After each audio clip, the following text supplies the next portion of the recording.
Hey everyone, welcome back for another deep dive. Always a pleasure to be back. So today we're taking a look at something happening over in Ghana. Okay. And it really kind of caught my eye because it brings up some, big questions. Yeah, I see why this one is interesting. Yeah, so it's this article from Graphic Online, and they're, a pretty reliable source over there. Mm-hmm. Anyway, the story is about a radio host who got himself arrested. Oh, wow. Okay. Yeah, apparently he was, spreading false info about the upcoming election.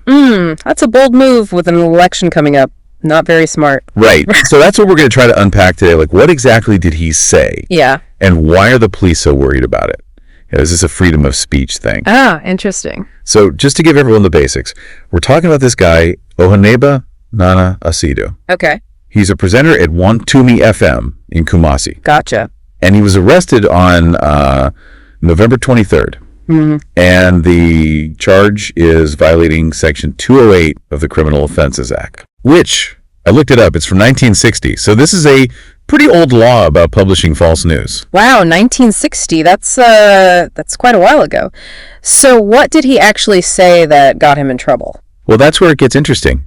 The whole thing started because of a video that was going around on social media. Uh-huh, of course, social media. Yeah, seems like everything starts there these days. But according to the police, this Asiedu guy was basically telling people they could vote for different presidential candidates on different days. Wait, hold on. He was telling people they could vote on, separate days depending on who they wanted for president? That's what it sounds like, yeah. But that's not how it works at all, is it? No, not at all. And the police were pretty clear in their statement, saying these claims were false and could really mess things up, especially with the election so close. I mean, yeah, that makes sense. If people believe they can just show up and vote whenever they want, it could cause chaos at the polling stations. Right. But then the question is, was this dude, intentionally trying to mislead people? Or could this have been, a joke? Oh, that's a good point. It's tough to say for sure without knowing the full context of the video. Was he being serious? Sarcastic? Who knows? Yeah, that's true. But the fact that the police are going ahead with this and taking it to court suggests they think it was, intentional. So it seems like they're not taking any chances. It's better to be safe than sorry, I suppose, especially when it comes to something as important as an election. And it's not just about this one guy, right? The police put out another statement talking about how dangerous misinformation can be in general. Yeah, they're basically saying, hey, everyone, be careful what you share and believe, especially with the election coming up, which, fair enough. Yeah, but where do you draw the line, between free speech and preventing, outright lies that could cause harm? That's the million-dollar question, isn't it? And it's a debate that's happening everywhere, not just in Ghana. It's how do you protect free speech without letting it become a weapon for spreading harmful falsehoods? Exactly. So for our listeners out there, what do you think about all of this?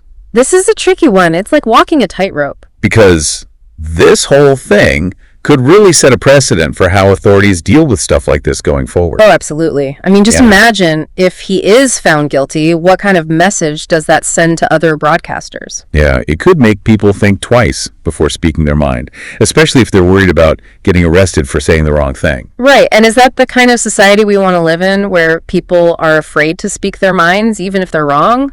It's a tough one. No easy answers here, that's for sure.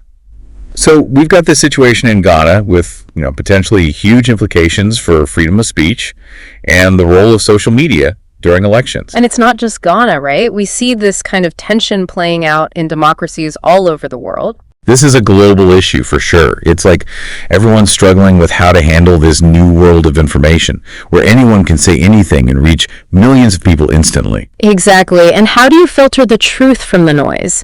And who gets to decide what's true and what's not? It really makes you wonder, where do we go from here? What happens as technology keeps advancing and things get even more complex? It's something we all need to think about because these questions aren't going away anytime soon. Definitely not. So keep those brains buzzing, folks. This is just the tip of the iceberg. And who knows, maybe we'll revisit this down the line and see how things have evolved.